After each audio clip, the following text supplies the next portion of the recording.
This morning, you probably washed your face, brushed your teeth, and ate breakfast without thinking twice about any of it. But here's what you didn't know. The soap, the toothpaste, the margarine, the tea, the deodorant, there's a good chance every single one of those products was made by the same company. One company you've probably never even heard of. That company is Unilever. And right now, with 400 brands spanning 190 countries, they touch the daily lives of 3.4 billion people. That's almost half the entire planet using their products every single day. Let that sink in for a second. Half the planet, every single day. They are one of the most powerful conglomerates in human history, and they have spent over a century making sure you never think about them. Because the moment you start thinking about them, really thinking about them, you start asking questions they don't want you to ask. This is the story of how they got there, what they did to get there, and what they've been hiding the whole time. It starts not with one company, but with two powerful European families who figured out that the fastest way to get rich wasn't to compete, it was to quietly take over everything together. In the late 1800s, a Dutch family called the Jurgens were making a fortune exporting butter to England. Butter was a luxury. It was expensive. It was in high demand, and for a while, business was very good. But then they stumbled across something that would change everything: margarine. A product that looked like butter, tasted like butter, cost 30% less, and was still made with natural animal fats, so it was just as nutritious. The Jurgens saw the opportunity immediately and scaled it fast. They weren't alone for long. Another powerful Dutch family, the Vandenbergs, figured out the same trick and started producing their own version of margarine. And just like that, a war broke out. Two margarine empires cutting each other's throats, driving prices down, fighting over the same customers across the same markets, until they both had the same realization at the same time. They were destroying each other for no reason. Every pound they made, they were handing straight back in the fight against each other. Together, they could end the competition entirely. Together, they could own the whole market. So they shook hands and formed what became known as the Margarine Union, a cartel essentially, dressed up as a merger, and it made them extraordinarily rich. Meanwhile, over in northern England, two brothers named William and James Lever were doing something similar in a completely different industry. Soap back then was a commodity. It was made with animal fat, expensive, inconsistent, and completely indistinguishable from one brand to the next. Nobody had a reason to buy your soap over the other guy's soap. The Lever brothers looked at that problem and saw an opportunity hiding inside it. First, they fixed the cost problem. They replaced the expensive tallow with cheap palm kernel oil sourced from Britain's African colonies, dramatically cutting their production costs while keeping the quality high enough that nobody could tell the difference. That gave them a price advantage.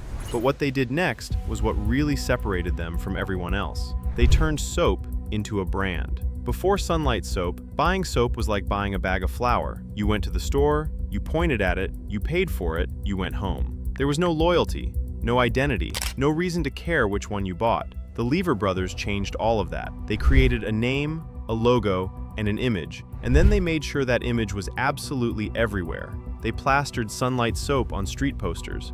They put their name on postage stamps and calendars. They stuffed collectible trading cards inside every single box, so children would pester their parents to keep buying more. They flooded the press with illustrated advertisements at a time when almost nobody in any industry was doing that. They didn't wait for customers to come find them. They went out and planted their name so deeply into people's daily lives that when someone thought about buying soap, sunlight was the only word that came to mind. It was one of the earliest and most effective branding campaigns in the history of consumer goods, and it worked beyond anything they could have imagined.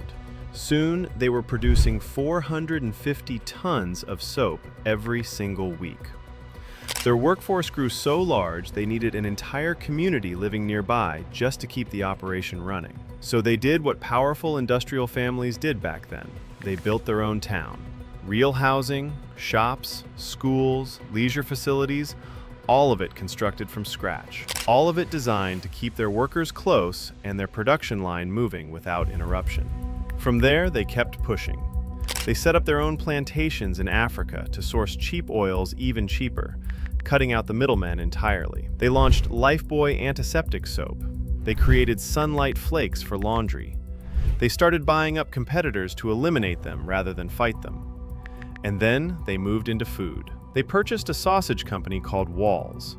When they noticed sausages didn't sell as well in summer, they pivoted the entire brand into ice cream and created the ice cream bicycle, a vendor on wheels going door to door through neighborhoods. That bicycle is the direct ancestor of every ice cream truck you've ever heard jingling down your street. By the time the First World War arrived, both empires, the Lever brothers and the Margarine Union, were enormous, powerful, and still growing. And they kept running into each other. Even though one was in soap and one was in margarine, they were both fighting over the same raw ingredients, fats and oils. And those ingredients weren't always in endless supply. Every time a shipment went one way, it didn't go the other. They were competing for resources without even meaning to. The war itself made things worse. Natural animal fats like beef tallow and lard were in short supply. Both companies were forced to start replacing them with cheaper seed oils, cottonseed oil, rapeseed oil, and eventually soybean oil. Products that had been made with natural animal fats for decades were quietly reformulated with industrial alternatives, and nobody told the consumers. But by the late 1920s, both sides could see the same writing on the wall. They were too similar, too intertwined, and too resource-dependent to keep operating separately without constantly getting in each other's way. And they both knew what the solution was. In 1930, the Lever brothers and the Margarine Union merged, and Unilever was born. From that moment on, the gloves came off. With their combined resources, combined distribution networks, and combined appetite for market domination, Unilever went on an acquisition spree that never really stopped and never really slowed down. Frozen foods in the 1940s, Sunsilk shampoo and Signal toothpaste in the 1950s, Dove soap, marketed as a revolutionary skincare breakthrough unlike anything the world had seen before, also in the 1950s. They acquired Lipton tea in the 1970s, and within a few years had turned it into the largest tea brand on the planet. In the 1980s, they launched Axe body spray and introduced the world's first home pregnancy test under the Clear Blue brand. They even owned Calvin Klein for a period of time. By the turn of the century, Unilever didn't just have products in your grocery store, they practically owned entire aisles of it. Personal care, food, beverages, home cleaning, aisle after aisle after aisle, brand after brand after brand, almost all of it traceable back to the same boardroom. And they got there by doing one thing better than almost any company in history, making you believe their products were solving your problems while quietly creating new ones. And that's where the story gets very dark, very fast. In 2007, on a Lipton tea plantation in Kenya that Unilever had operated for over a decade, 4 men with machetes and clubs broke into a worker's home in the middle of the night. They attacked the family. They killed the father in front of his own children. The violence then spread across the plantation and continued for an entire week. By the time it was over, 11 Unilever workers were dead. Unilever called it a tragedy. They said it wasn't their fault. Post-election violence had erupted all across Kenya following a disputed presidential election, and they framed the plantation as just another innocent victim of the chaos. Except that wasn't the whole story. Not even close. Workers had been raising the alarm about rising tensions on the plantation for months before the election ever took place. Employees had been threatened by co-workers with violence if they voted for the wrong candidate. Multiple people had gone directly to Unilever management to report what was happening. They were dismissed. Some were threatened by the very managers they had come to for protection. And it wasn't just the frontline staff that knew.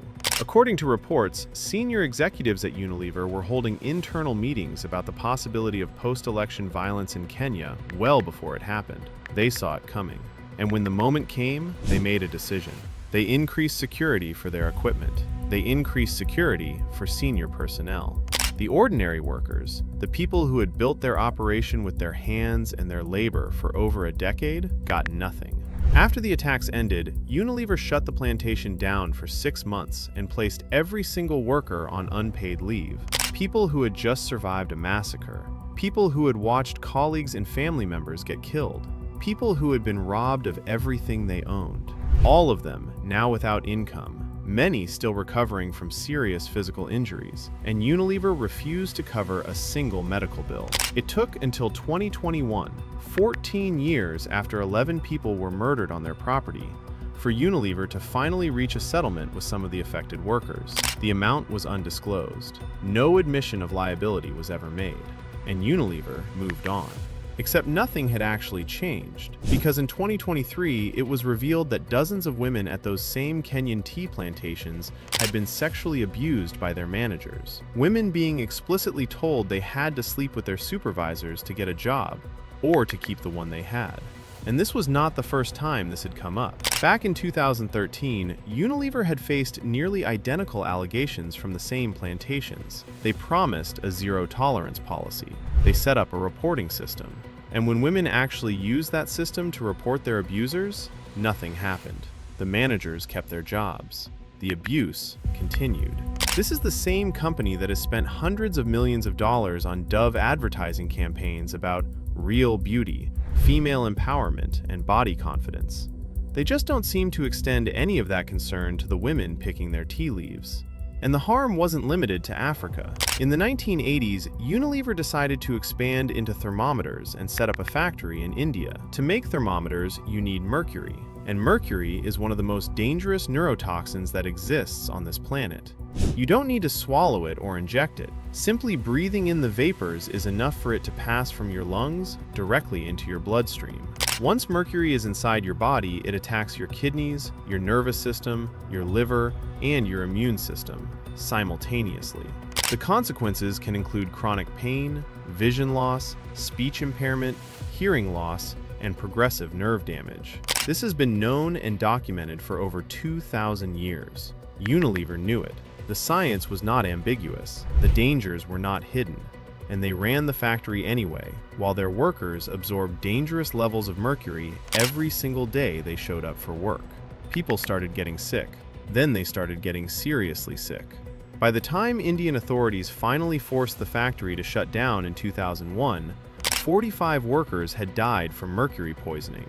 Another 18 family members who had been secondarily exposed through contaminated clothing and equipment had also died. And when Unilever closed the factory and walked away, they left behind soil with mercury concentrations 250 times higher than what naturally occurs in the surrounding environment. The community living near that site would be dealing with that contamination for years. Children born after the factory closed were still being exposed. The damage Unilever caused didn't end when they left. It just became someone else's problem. It took until 2016 for Unilever to reach a financial settlement with surviving workers. Undisclosed amount, no admission of wrongdoing. Same playbook as Kenya. Pay a number nobody will ever know, sign the papers, and move on. But here's the thing that makes all of this even harder to stomach. Unilever isn't only hurting the people who work for them in distant countries. There is mounting evidence that they are hurting you too, right now, with products sitting in your bathroom cabinet. Not long ago, Unilever was forced to issue a nationwide recall on nearly 20 dry shampoo products sold under the Dove, Nexus, Suave, and Tresemme brand names. The reason? Elevated levels of benzene had been detected in the products. Benzene is a chemical compound that has been banned by the CDC because even low levels of prolonged exposure are directly linked to leukemia and other serious blood disorders. These were products marketed for daily use, products that millions of people, your mother, your sister, maybe you, had been spraying onto their bodies every single morning for years before anyone said a single word about it. And benzene is just the example that got caught and made the news. Axe, one of Unilever's most profitable brands and a product used daily by tens of millions of young men, contains hydrofluorocarbon 152A. This is a chemical already classified as unsafe under the California Health and Safety Code and has been linked to fertility problems, testosterone suppression, and cancer. It is being sprayed onto teenage boys every morning before school. Dermalogica, a premium skincare brand Unilever owns and markets as sophisticated and science-backed, contains BHA in certain products. BHA is effective at exfoliating skin. It also disrupts your endocrine system and has been independently linked to cancer in multiple studies. Then there's Pond's. Some of its most popular products contain Lilial, a synthetic fragrance ingredient linked to contact dermatitis and allergic reactions. They contain propylparaben, a preservative that is absorbed directly through your skin and then behaves like estrogen inside your body, disrupting your hormonal balance, damaging reproductive health, and in men specifically, suppressing sperm count and testosterone production. And they contain octinoxate, yet another estrogen-mimicking compound that additionally interferes with thyroid function and brain signaling. These are not conspiracy theories. These are not fringe claims from blogs on the internet. Every single one of these ingredients can be independently verified right now on the EWG database, a nonprofit organization that rates personal care product ingredients on a scale from safe to severely hazardous. Look up the products you are using today. What you find might fundamentally change how you see your entire bathroom. And when you step all the way back and look at the full picture, something deeply troubling emerges. The rise of Unilever and the industrial personal care industry tracks almost perfectly with the rise in obesity rates. With the explosion in acne that nobody had at anywhere near these levels before mass-market skincare became a daily ritual, with the collapse in male sperm counts, which have dropped by more than 50% in the last 40 years, with skyrocketing infertility rates in women, with men in their 20s losing their hair and their testosterone at rates that would have been unthinkable a generation ago. And when you look at populations in developing countries that don't have the same access to or reliance on these mass-produced chemical-saturated products, you see dramatically lower rates of these exact problems. That pattern is not a coincidence. It is a signal. Unilever built one of the greatest business empires the world has ever seen on the back of a single promise. Buy our products and your life will be better. Your skin will be cleaner, your hair will be fuller, your home will smell fresher, you will be more attractive, more confident, more successful, more alive. And for over a century, billions of people believed them because the marketing was that good, because the branding was that powerful, because they learned from the very beginning, back when the Lever brothers were stuffing trading cards into soap boxes in 1880s England, that perception is more powerful than reality. Behind that perception was a company that let their workers get murdered and protected their machinery instead. That poisoned factory employees for years and then settled quietly when the bodies piled up too high to ignore. That put cancer-linked chemicals into products used every day by hundreds of millions of people and only pulled them when regulators forced their hand. They are not in the business of making your life better. They are in the business of making you believe your life will be better if you keep buying. There is a difference. And that difference has been costing people their health, their livelihoods, and in some cases, their lives for over 100 years.